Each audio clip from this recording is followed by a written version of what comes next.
Voice కూడా స్కూల్లో కూడా మైక్ ఇవ్వాలంటే చాలా భయపడతారు సార్. మైక్ లేకుండా కూడా మాట్లాడచ్చు మీరు వాయిస్. ఓకే, అందరికీ అంటే పెద్దలకి నాతో పాటు ఉన్న ఆల్మోస్ట్ అందరూ తక్కువ స్ట్రెంత్ నాకంటే చిన్నోళ్ళు అందరూ ఎక్కువ పెద్దలే కాబట్టి ఇటువంటి పెద్ద ప్రోగ్రామ్స్ చేసినప్పుడు నాకు ఏమనిపిస్తుంది అంటే మనం ఇన్వాల్వ్ కావాలని 100% ఉన్నప్పుడు ఖచ్చితంగా ఇన్వాల్వ్ అవుతాడు. ఏ రకంగా అయినా సరే ఎవరికి ఇబ్బందులు వచ్చినా ఎట్లా ఉన్నా కూడా 100% ఇన్వాల్వ్ అవుతారు. కాకపోతే మనం చేసే పని ఏముంది, మనం ఫ్యూచర్లో ఏం చేయాలి అనేది ఒక ప్రీ ప్లాన్గా చేసుకుంటే సరిపోద్ది. మిగతా అన్నీ కూడా ఎడిషనల్గా చెప్పడం వల్ల దాంతో టైం వేస్ట్ తప్పించి వేరే ఏముండదు. అంటే రాజకీయ పరంగా లేకపోతే ఇంకో పరంగా దేని గురించి ఇప్పుడు అంబేద్కర్ అవి మొత్తం చెప్పిండ రాజకీయాలు ఓరి అది ఓరి ఇది ఓరి అని ఏం చెప్పలేదు. ఏం చెప్పిండంటే మంచిగా బాగా చదవండి, చదువు మీద దృష్టి పెట్టండి, సమాజానికి సేవ చేయండి అని చెప్పి సమాజ సేవ అనేది ఎవరికైతే ఉంటుందో అంటే ఇన్నర్ ఫీలింగ్ ఉంటుందో వాళ్ళు మాత్రం 100% చేయగలరు. ఇంకా వేరే వాటిని గురించి ఏం మాట్లాడాల్సిన అవసరం లేదు. చాలా షార్ట్ స్టోరీ ఒకటి చెప్పేసి, అంటే టార్గెట్ అంటే ఒకరు టార్గెట్ ఎలా గోల్ చేస్తారు, టార్గెట్ గోల్ చేసినప్పుడు ఎందుకు టార్గెట్ను రీచ్ కాలేకపోతారు అనేది ఒక చిన్న స్టోరీ. ఒక 3 మెంబర్స్ ఒక రైల్వే స్టేషన్లో వెయిట్ చేస్తుంటారు. బాగా మాట కలిపి మాటలతో చాలా ఎక్కువసేపు ఉన్న తర్వాత ట్రైన్ వచ్చి వెళ్ళిపోతుంటుంది, మూవ్ అవుతుంది. ట్రైన్ వచ్చి ఆగి స్టేషన్లో ఆగి మూవ్ అయిపోతుంటే అందులో ఇద్దరు దోస్తులు ఏం చేస్తారంటే ట్రైన్ని క్యాచ్ చేసి వెళ్ళిపోతుంది. ఒక క్యాండిడేటే మిగులుతుంది. ముగ్గురిలో 2 వెళ్ళిపోయి 1 మిగులుతుంది. ఈ ట్రైన్లో టీసీ ఉంటాడు. ఆయన వచ్చి ఏం చేస్తాడంటే ఆ ఒకరికి చెప్తాడు, బాబు నువ్వేం బాధపడకు, 2 వెళ్ళిపోయారు కదా, నెక్స్ట్ ట్రైన్కి ఒక ట్రైన్ వస్తుంది, నువ్వు కూడా పోవచ్చు అని చెప్తాడు. అయితే అప్పుడు ఏం చెప్తాడంటే అతను, కాదండి నేను ట్రైన్ ఇక్కడ ఎందుకు వచ్చిందంటే యాక్చువల్గా నేను ట్రైన్ ఎక్కడానికి వచ్చినా వాళ్ళు నాకు సెండ్ ఆఫ్ ఇవ్వడానికి అంటే నన్ను పంపించడానికి వచ్చి వాళ్ళు మేము తొందరలో మాటల్లో పడి ఏం చేసినామంటే నేను మర్చిపోయినా తొందరలో వాళ్ళు ట్రైన్కి వాళ్ళు వెళ్ళిపోయారు. నిజానికి నేను ట్రైన్కి వెళ్ళిపోవాలి కానీ వాళ్ళు వెళ్ళిపోయారు. అంటే టార్గెట్ అనేది ఉంటుంది ప్రతి మనిషికి. సమాజ సేవ అనేది ఒకటి గుర్తుపెట్టుకుంటే మనం ఏ రేంజ్లో ఉన్నా ఏ పొజిషన్లో ఉన్నా దాన్ని ముందుకు తీసుకుపోవాలి. ఇందాక వెంకటేష్ అన్నట్లో మేము ఒక ఇయరే కంటిన్యూ చేసాము, కానీ అమ్రాబాద్కి కూడా మనము ప్రోగ్రామ్ అంటే ప్రతి సమ్మర్లో మంచి ప్రోగ్రామ్ అంటే మంచి ప్రోగ్రామ్ చేయడానికి అందరూ మనకు ఖచ్చితంగా సహాయ సహకారాలు అందిస్తారు. నేను విన్నది ఏంటంటే అచ్చంపేటలో ఉండే చాలా నెంబర్ ఆఫ్ టైమ్స్ విన్నది ఏంటంటే కొంతమంది పిల్లలు రెసిడెంట్గా చదువుకొని ఈ అమరాబాద్లో కుమరంపల్లిలో ఉన్నాడు మా ఫ్రెండ్ అనిల్ అని, వాళ్ళ తమ్ముడు ఆయన కూడా గవర్నమెంట్ జాబ్ వచ్చాడు. వాళ్ళకి సీటు రాకపోతే సీట్ ఇప్పించింది అంటే ఈ మల్లికార్జున బాబా సీట్ ఇప్పించాడు. దీనికి చప్పట్లు కొట్టాలి. నేను ఆయన అడిగినట్టు అడగలేదు, దేవరకొండ నుంచి చూస్తుంటే ఆయన నా పక్కన కూర్చొని చెప్పిండు వాళ్ళని క్యాండిడేట్ ఇప్పించింది ఆ సీటు గ్రేట్ అని. మనిషి ఉండాల్సిన అవసరం లేదు, పోయినా కూడా ఆయన గుర్చుకుని తిప్పుకుంటారు కదా, అదే నిజమైన విజయం అని. కాబట్టి మన వంతుగా ఎవరికి వాళ్ళు మనం ఖచ్చితంగా డెవలప్ చేయాలి. నా వంతు ఏం చేస్తాం, మన సమాజానికి ఏం చేయాలి, నేను చెప్పే దాంట్లో ఎంతమంది డెవలప్ అవుతున్నారు, ఇంకా ఎంత అప్డేట్ కావాలి మనం. నేను ఇప్పుడు దాదాపు 2012లో ఎంట్రీ అయిందంటే 2012 నుంచి ఇప్పటి వరకు 13-14 సంవత్సరాలు 10th క్లాస్ వస్తే ఒక్కడి ఫెయిల్యూర్ లేదు. ఇది నా ట్రాక్ రికార్డ్. కాకపోతే అనేది సమాజ సేవ, కాబట్టి దాన్ని ఇంకా డెవలప్ చేసుకోవాలి. ఈ అవకాశం ఇచ్చిన పెద్దలందరికీ ధన్యవాదాలు తెలియజేస్తాను. Thank you so much. Thank you Teja. So మా అచ్చంపేటలో ప్రైవేట్ స్కూళ్ళలో ఉన్నటువంటి స్టాఫ్లలో మన ఊళ్ళో టాప్ ఫ్యాకల్టీ ఉన్నారు. సో అది కూడా మనకు చాలా గర్వకారణం. అందులో టాప్ ఫ్యాకల్టీలో మ్యాథ్స్లో రవితేజ ఉండడం మనందరికి గర్వకారణం. సో ఖచ్చితంగా భవిష్యత్తులో మీరు అన్నటువంటి ఏదైతే ఎడ్యుకేషన్ పిల్లలకి ఇవ్వాలనుకున్నామో ఖచ్చితంగా అలాంటి కార్యక్రమాలు చేద్దామని ఇప్పుడు గెంటెల అంజనేయులు అన్న గారిని ఒక్క నిమిషం మాట్లాడాల్సిందిగా కోరుతున్నాం. సమయం ఆల్రెడీ చాలా అయింది కాబట్టి ఇప్పుడు మరి శివ పద్మక్క ఒక నిమిషం మాట్లాడు.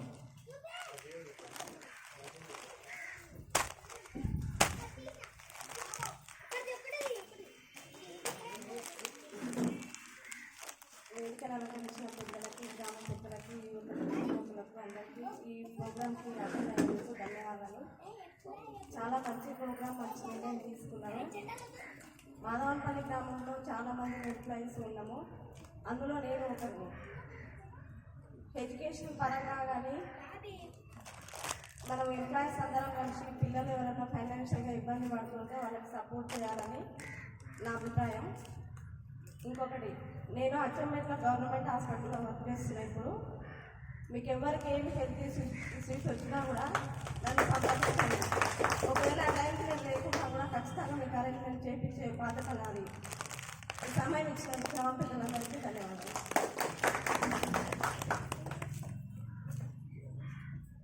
థ్యాంక్ యూ అక్క.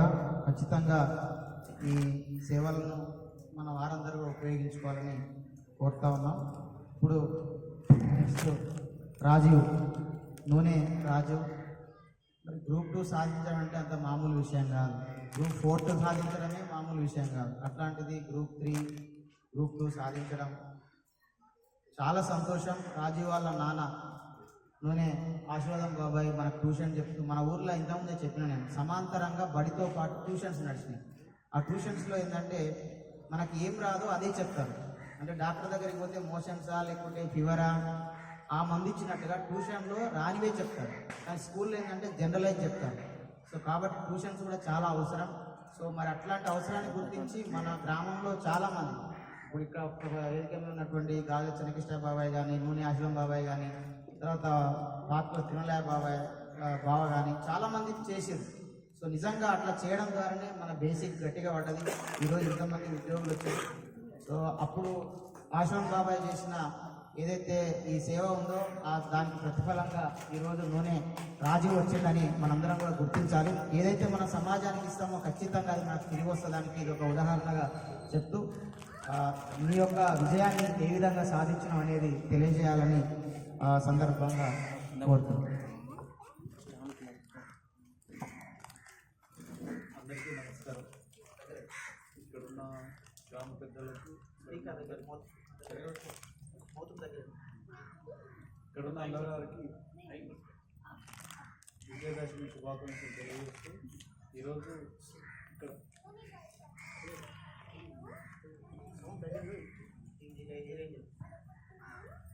ఈరోజు ఈ కార్యక్రమాన్ని ఏర్పాటు చేసిన వెంకటేష్ అన్నకి, తమ్ముడు అజిత్కి శుభాకాంక్షలు తెలియజేస్తున్నాను. ముఖ్యంగా మనము బాగుపడాలంటే చదువు ఒక్కటే మనల్ని మన దరిద్రాన్ని దూరం చేస్తారని తెలియజేస్తూ ధన్యవాదాలు. అట్లా కష్టపడి అపాయింట్మెంట్ ఏం లేదు. నేను అంటే స్టడీ అంటే నేను ఇంతకుముందు ఐటీలో ఉండే, ఇన్ఫోసిస్లో 5 years వర్క్ చేసి తర్వాత గవర్నమెంట్ జాబ్ ప్రిపేర్ అంటే ఇంట్రెస్ట్ మీద నేను ఓన్గానే సిలబస్ చూసి సిలబస్ చూసి దానికి సంబంధించిన బుక్స్ కానీ మెటీరియల్స్ కానీ ఆన్లైన్లో తీసుకొని నేనే ఓన్గా ప్రిపేర్ అంటే వెబ్సైట్తోని ఆన్లైన్లో తీసుకొని నోట్స్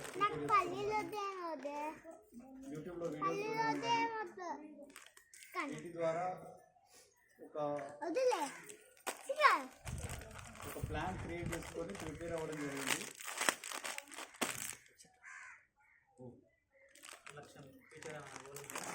ఇంకా మనకి అంటే టైం ఉంది కాబట్టి మళ్ళీ నోటిఫికేషన్ పడితే గ్రూప్ 1 కానీ గ్రూప్ 2 కానీ మంచి జాబ్ వచ్చేటట్టు ప్రిపేర్ అవ్వాలని అనుకుంటున్నాను. థ్యాంక్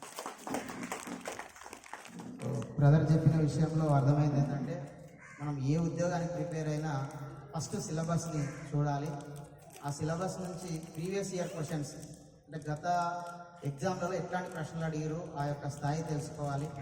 సో సిలబస్ని పూర్తిగా చదివి రివిజన్ చేసి చదివినట్లయితే ఏది విజయమైనా సాధించవచ్చని తెలియజేసినటువంటి రాజు తమ్ముడికి congratulation once again brother.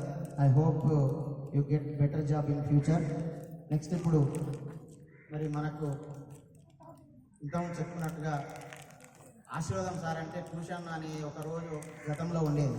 Tuition sir అనేది ఫస్ట్ అంటే చెన్నకృష్ణ బాబాయ్ కంటే ముందు ట్యూషన్ సార్ అంటే ఆశీర్వాదం సార్ అనేది. సో అట్లా మరి ఈ రోజు ఇంతమంది ఉద్యోగులు ఉన్నారంటే వారి కృషి ఫలితం చెప్పక తప్పదు. సో సో కాబట్టి సందర్భాన్ని ఉద్దేశించి మాట్లాడాల్సిందిగా ఆశ్రదం బాబాయ్ని రిక్వెస్ట్ చేస్తుంది.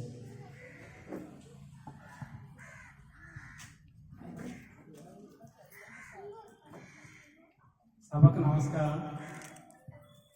ఈ సామ్రాట్ అశోక విజయదశమి సందర్భంగా నిర్వహించినటువంటి జి వెంకటేష్ గారికి, మిగతా స్టేజ్ పైన ఉన్న పెద్దలకు, వచ్చేసినటువంటి అందరికీ. అయితే మనము ఎక్కువ మాటలు చేయడం కాదు, మాటలతో పాటు చేష్టలు చేయాలి. చేసిన దానికి ఫలితం సాధించాలనేటువంటి కోఆపరేషన్ కానీ, హెల్పింగ్ నేచర్ కానీ, సహాయ సహకారాలు కానీ బాగా యువతకు అందియాలి. కానీ యువత ఎట్లుందంటే, యువకులు ఊళ్ళల్లో మొత్తం మంచి మాట చెప్పినోడు వాడొక ఏదో ఓ శత్రువులాగా చూస్తుంది. మంచి మాట చెప్పినోడు అంత మూర్ఖుడు నీచుడు ఇంకో లేడన్నట్టు ఫీల్ అవుతుంది అన్నట్టు యువకులు. ఎవడైతే తాగాలి, తినాలి, తిరగాలి, ఇట్ట దూర్రా అట్ట దూర్రా, అది చేయరు ఇది చేయరు అంటే దాని బలం మంచివారు పోయి వాని కాడికి పోవాలి. తాగలారంటే అబ్బాయి బలం మంచివాడు అంటాడు. చదువుకోరా మంచిగా ఉంటుందంటే మీరు బాగా చెప్పలేరా, మీ పిల్లలు బాగుపడతారు, మాకేం చెప్పాల్సిన పని లేదు పడుతుంది ఇట్లా. అయితే ఎవరైతే ఒదిగి ఉంటారో వాళ్ళే కొంచెం పైకి పోతుంది, ఎవరైతే ఎదురు దిగి ఉంటారో వాళ్ళంతా వెనకకే పోతుంది. కాబట్టి ఇక్కడ యువకులు చాలా గ్రహించాలి. ఏదో చెప్పలేదు, చేయలేదు, పిలవలేదు అనేది కాదు. ఇప్పుడు మనకు ఇన్ని రోజులు ఏం పిలిచి పొట్టు పెట్టాలన్నా, పొట్టు పెట్టి చెప్పాలన్నా అంటుంది. ఇప్పుడు అందుకనే మన వాళ్ళు అంతా ఏం చేస్తున్నాడు, ఫంక్షన్లకు ఇంటికి లేదు, ఇంట్లో మనుషులు లేకపోతే మడపలకు పెట్టిపోతుంది, దర్వాజాలు పెట్టిపోతుంది, తలుపులకు పెట్టిపోతుంది, అట్లా అవుతున్నాయి. అంటే ఇదంతా మేర్బాని చుట్టీస్ కాదు, ఇది కాదు. పిలిచి చెప్పాలన్నా కాదు, నేనేం చేస్తున్నా ఊరికి, నా నుండి ఏం జరుగుతుంది, నా నుండి ఏం కావాలి అనేది ఉండాలి. కానీ నాకెవరు చెప్పారు, నాకేం చేశారు, నాకేం వచ్చింది, నేను లీడర్నా, నేను నాయకుడినా, ఎట్లా అవుతాం నాయకుడిని? కల్పించుకుంటే నాయకులం అవుతాం, కల్పించుకుంటే కార్యకర్తలం అవుతాం, కల్పించుకుంటే సేవకులం అవుతాం. ఏమి లేకుండా అంత పార్షాలిటీస్, యుగోలు, అంత కుళ్ళు, కుతంత్రాలు, కుట్రలు, నాయకత్వం అంటే నచ్చకపోవడం, ఇది కాదు మనది. అయినా మనం మాలోళ్ళ జాతికే ఉంది మొత్తం అహంకారం, అహంభావం అన్నీ. కాబట్టి మనం ఇంత పెద్ద ఊర్లో ఇంత గొప్పగా చెప్పుకునేటువంటి గ్రామం గురించి చరిత్రను అంత పాడు చేసి పర్సన్ అవుతుంది. కాబట్టి దయచేసి ఫస్ట్ మాటలు చేయవద్దు, చేష్టలు చేస్తూ పెట్టాలి. మాటలు తక్కువ చేయాలి, చేష్టలు ఎక్కువ చేయాలి. మేధావి లక్షణం ఇదంట అని చెప్పారు పెద్దలు. కాబట్టి దయచేసి ఇప్పటి నుండి అయినా కానీ కళ్ళు తెరుచుకొని కొంచెం విద్య మీద బాగా శ్రద్ధ పెట్టి మంచి గోల్తోటి, మంచి గమ్యంతో, మంచి లక్ష్యంతో సాధించాలని మరీ మరీ కోరుకుంటూ ముగిస్తున్నాను. థ్యాంక్ యూ బాబాయ్. మరి మనం ఆచరణ ఉంటేనే ఏదైనా సాధ్యమని తెలియజేసినటువంటి బాబాయ్కి ధన్యవాదాలు. దాంతోపాటు నిజంగా కూడా ఈగో అనేది చాలా ప్రమాదకరం. మనకంటే చిన్నోళ్ళ చెప్పినా కూడా మంచిగా ఉంటే మనం స్వీకరించే గుణం ఉండాలి. సో అట్లా ఉన్నట్లయితే జీవితంలో గొప్ప స్థాయికి ఎదుగుతామని తెలియజేసినటువంటి బాబాయ్కి ధన్యవాదాలు తెలియజేసుకుంటూ, మరి బాబాయ్ తర్వాతి తరంలో ట్యూషన్ మాస్టర్ అంటే చెన్నకిష్టయ్య, ట్యూషన్ సార్ అంటేనే చెన్నకిష్టయ్య సార్. మరి అట్లా ఉంటూ తన పిల్లలు ముగ్గురిని ప్రభుత్వ ఉద్యోగాలు తన పిల్లలతో స్టార్ట్ చేసి వాళ్ళ ముగ్గురికి ఉద్యోగాలు వచ్చి ఇప్పుడు రాజు కూడా, నాకు మన తెలిసింది ఏంటంటే రాజు కూడా నేను చెన్నకిష్ట బాబాయ్ దగ్గరనే చదువుకున్నాను చెప్పడం జరిగింది. నిజంగా ఐ ప్రౌడ్ ఆఫ్ యూ బాబాయ్. నిజం ఇంత మందికి ఇంత మీరు బేస్ వేసిరంటే చాలా గర్వంగా ఉంది. సో కాబట్టి మరి ఈ సందర్భాన్ని గురించి మాట్లాడాల్సిందిగా కోరుతున్నాను. అదేవిధంగా మరి బీసీ సోదరుడు మరి సామాజిక అంశాల్లో అన్నిట్లలో ముందుంటున్నటువంటి వేదిక మీదకి రావాల్సిందిగా కోరుతా ఉన్నా. ఎలిశెట్టి అశోక్ అన్న గారిని వేదిక మీదకి రావాల్సిందిగా కోరుతున్నాం. నేను ఈరోజు మాట్లాడడం జరిగింది, మన ఊరంటే మనమే కాదు, ఇక ఉన్నటువంటి మహనీయులు బుద్ధుడు, ఫూలే, అంబేద్కర్ ఒక్కరే మనమని రికగ్నైజ్ చేస్తాం. కానీ అక్కడ ఉన్న వాళ్ళు ఎవరు కూడా మన కమ్యూనిటీ కాదు. మరి అది ఎందుకు పెట్టుకున్నాం మనం అంటే ఈ సమాజ బాగు కోసం వాళ్ళు ప్రయత్నం చేశారు కాబట్టి పెట్టుకున్నాం. సో మనం కూడా భవిష్యత్తులో ఒక్క మనమే కాకుండా బీసీ సోదరులను కూడా కలుపుకొని పోవాల్సిన అవసరం ఉంది. ఈ ఫూలే బీసీని మరి ఆయన చేసినటువంటి అంశాలను మరి వాళ్ళకు కూడా చేరవేయడానికి మనం ప్రయత్నం చేయాలి. మనం వాళ్ళని చేరదీస్తే, వాళ్ళకు తెలియజేస్తే వాళ్ళు కూడా మన వైపు రావాల్సిన అవసరం ఉంటుంది. ఎందుకంటే ఈ గ్రామంలో ఎస్సీలు బీసీలే ఉన్నారు కాబట్టి ఎస్సీ వర్సెస్ బీసీ నడుస్తారు. మేము కిందంగా పనిచేసే దగ్గరలో వేరే రెండు రావులు ఉన్నారు కాబట్టి మాకు తెలుస్తుంది. అప్పుడు ఒక బీసీని ఇక్కడ ఎస్సీ ఎట్లా ఉంటారో అక్కడ బీసీని అట్లా చూస్తారు. అంటే వాళ్ళు కూడా మనలాగా వివక్షత అనుభవిస్తున్నారు, మనలాగా బాధితులే వాళ్ళు కూడా. కాబట్టి బాధితులందరూ కలిసి మన భవిష్యత్తు కోసం మనం కార్యాచరణ చేయాల్సిన అవసరం ఉందని తెలియజేస్తూ, మరి ఈ సమావేశానికి వచ్చినటువంటి బ్రదర్కి మరొకసారి వెల్కమ్ చెప్తూ ఇప్పుడు జయకృష్ణ బాబాయ్ గారిని ఈ సందర్భాన్ని గురించి మాట్లాడాల్సిందిగా కోరుతున్నాను.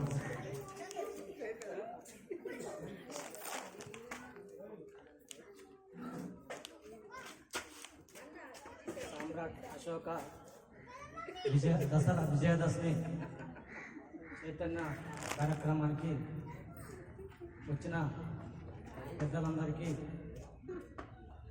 మరియు ఈ కార్యక్రమాన్ని నడిపిస్తున్నటువంటి మన వెంకటేష్ గారు,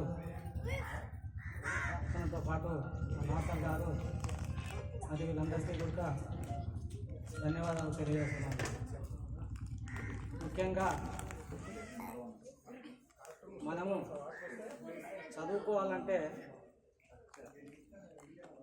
అన్ని అవకాశాలు ఉన్నాయి. మరి తల్లిదండ్రులు ఉన్నారు, కష్టం చేస్తున్నారు, చదివిపిస్తున్నారు. కానీ తల్లిదండ్రుల చదివిపించినా కానీ చదవాలని పడి పంపించినా కానీ కొంతమంది చదవలేకపోతుంటూ మధ్యన బడి పని చేయడం, ఏదో ఆటపాటలు తిరగడం, అటు ఇటు తిరగడం, ఆ చదువు పైన ధ్యాస లేకపోవడం, ఇంట్రెస్ట్ కలగకపోవడం అనేది జరుగుతుంది. ముఖ్యంగా మనకేంటంటే తల్లిదండ్రులు ఉండడం అనేది చాలా గొప్ప వరం. పాఠశాలలో మంచి సిబ్బంది, అనుభవజ్ఞులైన పాఠాలు చెప్పినటువంటి ఉపాధ్యాయులు ఉండడము, మంచి తల్లిదండ్రులు, పిల్లలకు తల్లిదండ్రులు ఉండడము చాలా గొప్ప విలువైనటువంటి. తల్లిదండ్రులు లేనటువంటి వాళ్ళు తల్లి ఉండి తండ్రి లేకనో, తండ్రి ఉండి తల్లి లేకనో, ఇద్దరు లేకపోయినా కూడా కొంతమంది మరి ఆ చదువు మీద ఆసక్తి పెట్టుకొని ఆ పాఠాలు మంచి స్టాఫ్ ఉండడం వల్ల, మంచి ఉపాధ్యాయులు ఉండడం వల్ల అట్లా కూడా చదవగలుగుతున్నారు. ముఖ్యంగా మనం తల్లిదండ్రులు ఏం చేయాలి, చదువు కోసము ఖర్చు పెట్టాలి. విలువైన సమయాన్ని కానీ మరి డబ్బును కానీ తన శ్రమను కానీ, డబ్బు, శ్రమ, సమయం, ఈ మూడు చాలా విలువైనటువంటివి. ఈ మూడింటి కోసము మనం మంచివాటి కోసము వినియోగించాలి, మంచివాటి కోసము పాటుపడాలని మనవి. మన గ్రామంలో కానీ అంతటా కూడా దురలవాట్లు, దుర్వ్యసనాలు చాలా ఎక్కువైనాయి. మనం నష్టపోతున్నాం వాటి వల్ల. తండ్రి చెప్తే కొడుకింట లేడు, తండ్రి చెప్తే పిల్లలింట లేరు. వాళ్ళు మన మీద ఎదురు తిరుగుతుండ్రు. ఎందుకు?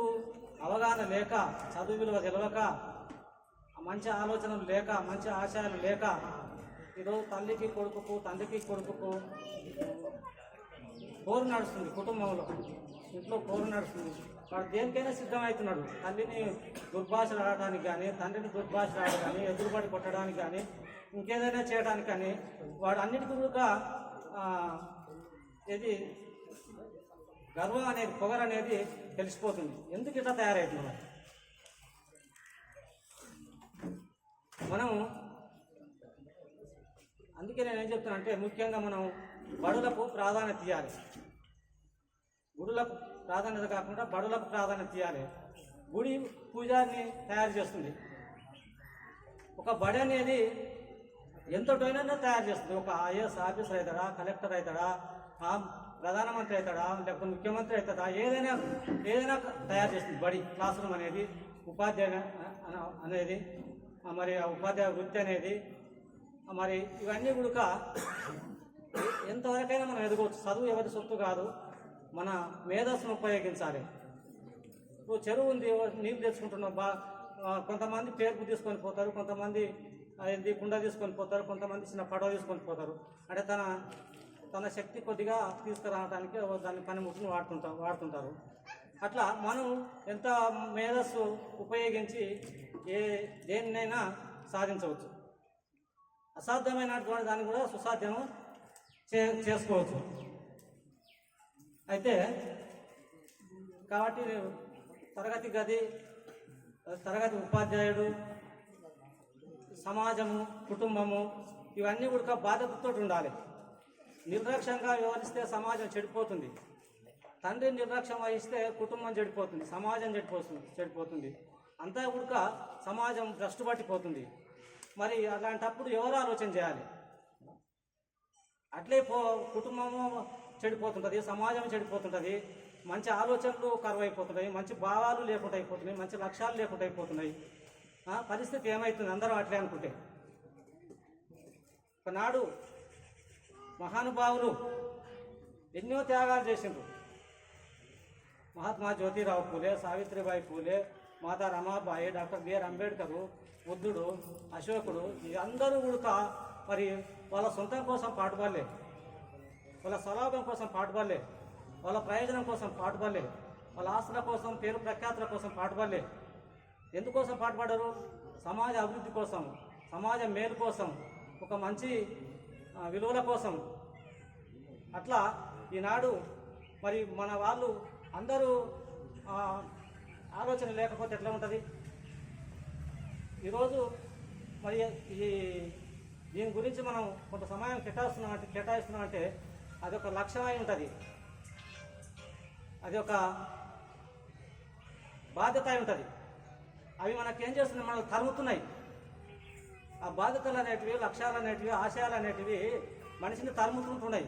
నీ బాధ్యత ఉంది, నువ్వు మేల్కో, నువ్వు నిర్లక్ష్యం ఉండకు, ప్రమాదం వస్తుంది అని చెప్పి ఒక విశాల దృక్పథంతో మరి విశాలమైన దృష్టితోటి ఈ కార్యక్రమాన్ని వెంకటేష్ ఈరోజు పరిస్థితి ఆరోగ్యం కూడా బాగాలేదని చెప్పినప్పటికీ కూడా మరి ఆ బాధ్యత అనేది తీసుకొచ్చింది, ఆ లక్ష్యం అనేది తీసుకొచ్చింది. ఈనాడు మన తమ్ముడు నాసర్ కానీ రాజీవ్ కానీ వాళ్ళు చదవాన్ని రాలే కదా. అదృష్టం అంటే అదృష్టం మనం ఎందుకు అదృష్టం నమ్ముకుంటున్నామో నాకు అర్థమవుతలేదు అసలు. ఎప్పుడు అదృష్టం ఏం చేస్తుంది అదృష్టం నమ్ముకుంటే మనం గంగల కలిసిపోవాల్సింది, ఏటపడిపోవాల్సింది. ఏముంటుంది అదృష్టం వల్ల? నువ్వు కష్టపడి చదివితే ఒక పని అవుతుంది, ఒక పని చేస్తావు. ఈరోజు 10th క్లాస్ ఇంటర్మీడియట్ ఏదో చదువుతున్నావు, నువ్వు దానికోసం టైం ఎంత సమయం కేటాయిస్తున్నావు? అట్లా నువ్వు ఎంత కష్టపడి చదువుతున్నావో నీకు నీట్లనో లేకపోతే ఇంటర్లనో డిగ్రీలనో ఎంసెట్లనో నువ్వు చేసిన శ్రమను బట్టి, నువ్వు కష్టపడ్డటువంటి దాన్ని బట్టి, సమయం ఎంత కేటాయించిన దాన్ని బట్టి నీ ర్యాంక్ మనకు రాగలుగుతుంది. అట్లా ఈరోజు ఇటువంటి సమావేశాలు జరుపుకోవడం, మంచి ఆలోచన రావడం, ఇంత సమయాన్ని కేటాయించి మీరు మనిషికి మంచి ఆలోచన రావడం, మంచి భావాలు కలగడం అనేది రావాలి. మంచి ఆలోచనలు పట్టుకోవాలి, అంబేద్కర్ విలువలను తెలుసుకోవాలి, అంబేద్కర్ ఆశయాలను తెలుసుకోవాలి, అంబేద్కర్ని పట్టుకోవాలి. ఏం చేసిండ్రు, మనం ఏం చేస్తున్నాం? ఎవరికో చేయకు, నువ్వు నీ కుటుంబం కోసం చేయి, నీ పిల్లల కోసం చేయి, అని సమాజం కోసం చేయి. ఇంట్లో వాడు చెడ్డోడు ఉంటే వాడికి తెల్లారి నిద్రనే పట్టదు, వాడు తాగి అరుస్తాడు, ఏదేదో గొడవ పెడతాడు. అంటే తల్లిదండ్రులకు ఒక్కడికి నష్టం అవుతలేదు కదా, మరి ఇతరులకు కూడా నష్టం అవుతుంది కదా. అందుకని సమాజం అనేది చాలా గొప్పది, సమాజ విలువలు అనేవి చాలా గొప్పటి, నైతిక విలువలు అనేవి చాలా గొప్పవి. ఇటువంటి వారికి ప్రాధాన్యత ఇవ్వాలంటే, ఇటువంటి వారికి సమయం కేటాయించాలంటే అందరి నుంచి కాదని మహాత్ములు పుడుతుంటారు యుగానికి. అట్లా కోరుకునేది ఏంటంటే మిమ్మల్ని నేను మన గ్రామం కానీ, మన కుటుంబం కానీ, మన బంధువులు కానీ, మన వాళ్ళు కానీ వాళ్ళకి నష్టం జరిగితే మనకు కూడా నష్టం జరిగినట్టే. వాడు కష్టపడుతుందిలే, వానికి నొప్పి అయిందిలే, వాడు దేశ దిమ్మరేండిలే, నా పిల్లలు మంచిగానే ఉండరు, నేను మంచిగానే ఉండా అనుకుంటే సరిపోదు. అది ఒకనాడు మన కాడికి వస్తుంది, ఒకటి తర్వాత అది ఇంకా మన దగ్గరికి వస్తుంది ఒకనాడు. కాబట్టి ఇటువంటి దాంట్లో మనం ఎక్కువ ప్రాధాన్యత ఇవ్వాలి, చేసినటువంటి వాళ్ళకు సహకరించాలి, వాళ్ళకు తోడుగా ఉండాలి. వాళ్ళకు ఎప్పుడు కూడా మనం అండదండగా ఉండాలి. ఎందుకంటే మన గ్రామం కోసం కొన్ని మనం ఏంటి 10 అంశాలు తీసుకున్నాడు. ఆ అంశాలు కలగడమే, ఆ మనసుకు రావడమే అది ఎంత గొప్ప ఆలోచన, ఎంత గొప్ప భావాలు అవి. ఏం చేస్తున్నావు? పొద్దున లేచిన కాడ నుంచి 24 గంటలు ఏం చేస్తున్నావు? నువ్వేం చేస్తున్నావు నీకోసం? ఆడ కూర్చోను, ఈడ కూర్చోను, ఏదో ఎక్కడ అనవసరమైన ముందరేసుకోవడం. దేశాభిమానం నాకు కాదని ఒట్టి గొప్పలు చెప్పుకోపోయి పోనీ ఏదైనా ఒక మేము పూర్తి జనులకు చూపవై. మేధావులు అన్నది గురిజాడ అప్పారావా, దేశమును ప్రేమించమన్నా, మంచి అన్నది పెంచమన్నా. మంచిది నీ నీ నీ నీ రక్తంలో లేదా మంచి? నీ నీ శరీరంలో లేదా మంచి? ఏ కొంచెమైనా లేదా? ఇంచైనా లేదా? దాన్ని ఉపయోగించవా? నీ మైండ్లో ఏం పెట్టుకున్నావు? ఈ మైండ్లో ఏముంది? రంప పుట్టుందా? మెదడు ఎంత అందరికీ సమానంగా ఉంటుంది మెదడు. ఆలోచనలు ప్రేరేపింపే ఎన్నెన్నో మెదడు పనిచేస్తుంది, ఎన్నెన్నో పనులను చేస్తుంది. అది మనం ఎంత గొప్ప స్థాయికైనా ఎదగలుగుతాం. కాబట్టి దయచేసి ఎక్కువ అంగు ఆర్భాటాలు ఇవన్నీ పెద్ద పెద్ద అనవసరమైన ఖర్చులు జోలికి వెళ్ళకుండా దయచేసి చెప్తున్నా. మరీ ఈరోజు పిల్లగానికి పరీక్ష ఫీజు లేదంటే ఆ రోజు బదులు చేయాల్సిన అవసరం ఏముంది? బాగి చేయాల్సిన అవసరం ఏముంది? ఇలా వృధా ఖర్చు పెడతావు, ఇలా వృధా చేస్తావు, రేపు నాడు అప్పుకు పోతావా? ఇదేనా మన నడవడి? ఇదేనా మన పిల్లలకి ఏం సందేశం ఇస్తున్నాం? పిల్లలు ఎప్పుడు అంటే వాడు పిల్లలకు దండం పెట్టరా అంటే ఆ పిల్లగాడిని ముందు అక్కడ దండం పెట్టినట్ట. అది ఎంత ఉన్నదంటే బొమ్మ ముందు ఆ పిల్లగాడు